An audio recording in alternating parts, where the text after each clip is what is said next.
Hello friends, welcome back to your online tutor. आज की video में हम fprintf एंड fscanf फंक्शन की हेल्प से फाइल रीड एंड राइट आप कैसे कर सकते हो वो सीखेंगे।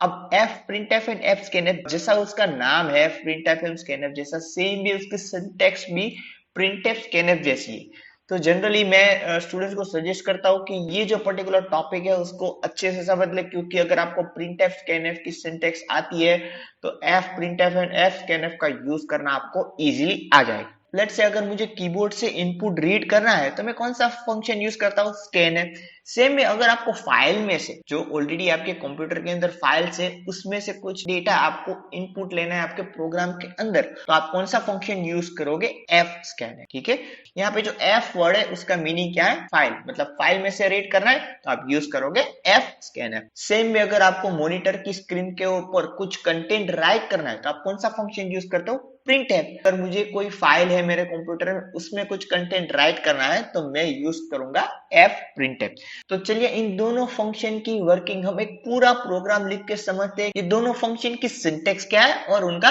वर्किंग क्या है। ओके, तो आप देख सकते हो कि मैंने यहाँ पे तीन वेरिएबल्स डिक्लेयर किए हैं, I, F एंड S, और तीनों को इनिशियलाइज भी कर दिया है। अब मैं क्या करने वाला हूँ, इन तीन वेरिएबल्स की वैल्यू एक फाइल के अंदर राइट करूंगा using fprintf function. Next task के अंदर हम क्या करेंगे, इस फाइल के अंदर जो भी कंटेंट हमने लिखा हुआ है वो fscanf की वजह से रीड करेंगे एंड यहाँ पे जो लोकल वेरिएबल है x, y एंड z उसके अंदर कॉपी कर लेंगे। तो चलिए प्रोग्राम स्टार्ट करते हैं। तो सबसे पहले मुझे यहाँ पे क्या करना है, F ओपन की मदद से राइट मोड के अंदर फाइल को ओपन करना है। और जब भी आप फाइल को ओपन करते हो तो क्या होता है, फाइल का कंटेंट एक टेम्पररी बफर में स्टोर हो जाता है एंड इस बफर को पॉइंट करने के लिए हमें फाइल पॉइंटर डिक्लेयर करना जरूरी। तो चलिए सबसे पहले हम उसको डिक्लेयर करते हैं, तो फाइल स्टार fp। अब नेक्स्ट मैं क्या करता हूं, f ओपन की मदद से फाइल को ओपन करता हूं। लेट से मेरी फाइल का नाम है yot.txt एंड उसको मैं किस मोड में ओपन कर रहा हूं?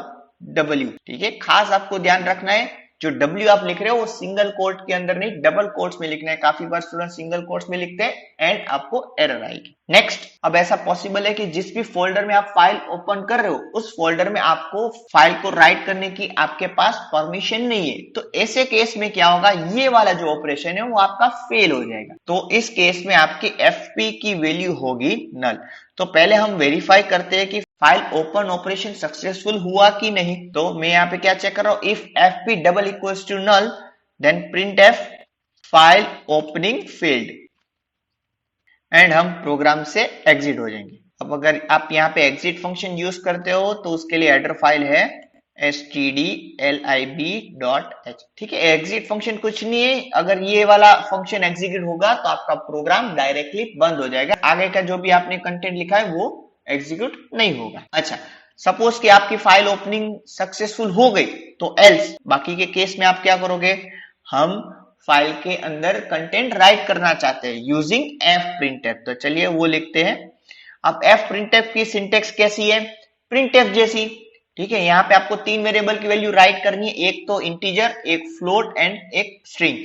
तो आप यहाँ पे क्या स्पेसिफाई करोगे, %d then space %f then space %s। ठीक है, चलिए नेक्स्ट में आप कोमा करके क्या करोगे, तीनों वेरिएबल के नाम i, f एंड s। तो आप बोलोगे ये सिंटेक्स तो एग्जैक्टली printf जैसी है, तो इसमें नया क्या है? तो नया ये है कि जब भी आप f printf मतलब कि फाइल के जो इनबिल्ट फंक्शन यूज करते हो तो सबसे पहले आपको फाइल पॉइंटर का नाम स्पेसिफाई करना है। सिर्फ यही डिफरेंस है printf एंड f printf की सिंटेक्स के अंदर, कि f printf मतलब कि फाइल के इनबिल्ट फंक्शंस में आपको कहीं ना कहीं फाइल पॉइंटर का नाम स्पेसिफाई करना जरूरी, तभी तो उससे पता चलेगा कि कौन से बफर में जाके उसको डेटा स्टोर करना है। ठीक है, तो चलिए इस पर्टिकुलर प्रोग्राम को रन करके देखते हैं कि हमें क्या आउटपुट मिलता है।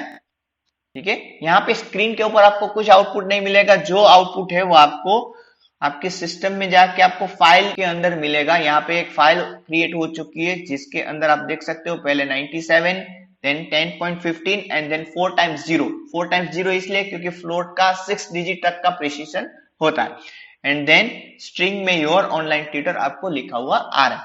आप बोलोगे ये फाइल तो आपने मैन्युअली क्रिएट की हो सकती है, तो चलिए हम कंटेंट कुछ मॉडिफाई करके देखते हैं कि क्या आउटपुट आपको मिलता है। तो यहाँ पे लेट से कि मैं 97 की जगह पे 597 कर दे रहा हूं एंड अगेन इस प्रोग्राम को रन करते हैं एंड चेक करते हैं कि क्या आउटपुट आता है।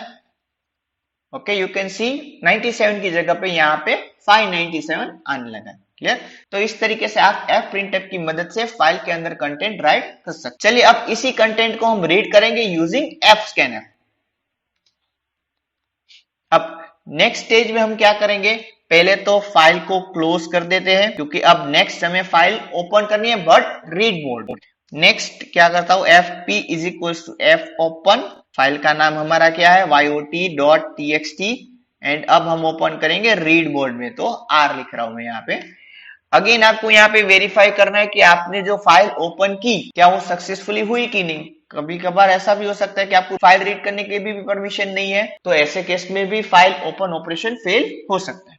ठीक है, तो अगर आपका फाइल ओपन ऑपरेशन सक्सेसफुल हो जाए तो एल्स में जाके आप क्या करोगे, सिंपल जैसे स्कैनएफ की सिंटेक्स है वैसे ही fscanf की सिंटेक्स आपकी बनने वाली है। अब यहाँ पे मैं क्या करूंगा, तीन जो वेरिएबल है मेरे यहाँ पे x, y एंड z, इन तीनों वेरिएबल के अंदर फाइल की वैल्यूज रीड करवाऊंगा। तो कैसे होगी वो, पहले तो डेटा टाइप की सीक्वेंस मुझे स्पेसिफाई करनी है, %d, %f and %s। Then तीन वेरिएबल जिसके अंदर मुझे वैल्यू कॉपी करनी है वो है and x, and y and third जो वेरिएबल है आपका स्ट्रिंग है तो उसको मैं सिंपली z लिख रहा हूं एंड सेमीकोलन। अब अगेन अगर यहाँ पे fscanf लिखा मतलब ये फाइल का फंक्शन है तो मुझे फाइल पॉइंटर का नाम स्पेसिफाई करना कंपलसरी। ठीक है, इससे होगा क्या कि आपकी जो फाइल है उसका content x, y and z variable के अंदर कॉपी हो जाएगा। तो चलिए हम printf की मदद से उसको प्रिंट करके वेरीफाई करते कि भाई कॉपी हुआ कि नहीं हुआ। %d, then /n, %f, then /n, %s and तीन वेरिएबल है x, y एंड z। चलिए इस प्रोग्राम को हम अब रन करते हैं। ठीक है, तो आप देख सकते हो कि 597, 10.15 एंड योर ऑनलाइन ट्यूटर ऐसा कंटेंट लिख के आ रहा है। अब हम यहाँ पे अगेन वैल्यूज चेंज करते हैं, 597 की जगह पे हम करते हैं let's say 299 and again program को रन करते हैं, वेरीफाई करते हैं कि क्या आउटपुट आता है। So you can see 299, 10.15 and your online tutor. तो इस तरीके से आप fprintf एंड fscanf की मदद से फाइल के अंदर कुछ कंटेंट राइट एंड फाइल में से कंटेंट रीड कर सकते हो। अगर आपके पास लैपटॉप या कंप्यूटर नहीं है और आप फाइल मैनेजमेंट के प्रोग्राम अपने मोबाइल फोन के अंदर ही करना चाहते हो तो उसके लिए ऑलरेडी मैंने एक वीडियो बनाया हुआ है, उस पर्टिकुलर वीडियो की लिंक मैंने यहाँ पे ऊपर आई बटन में दी है, आप वहां जाके चेक कर सकते हो। Thanks for watching this video, see you in the next video.